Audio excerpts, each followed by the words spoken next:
Sir Syed Ahmed Khan was a remarkable figure in Indian history, known for his contributions to education, politics, and social reform.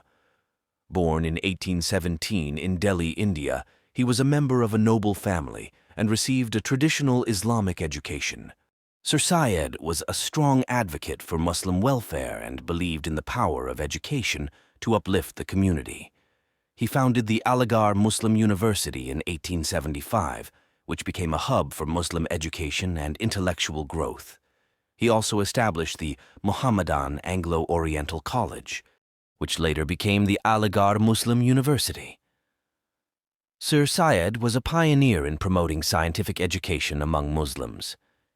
He believed that Muslims needed to adopt Western education to compete with the British and other communities. He advocated for the use of Urdu as the language of instruction, which helped to promote Muslim culture and identity. Sir Syed was also a political leader and played a key role in the Indian nationalist movement.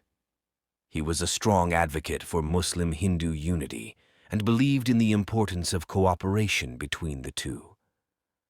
Communities.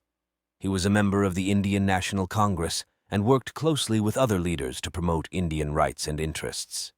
Sir Syed Ahmed Khan was a visionary leader who worked tirelessly for the betterment of Muslim society.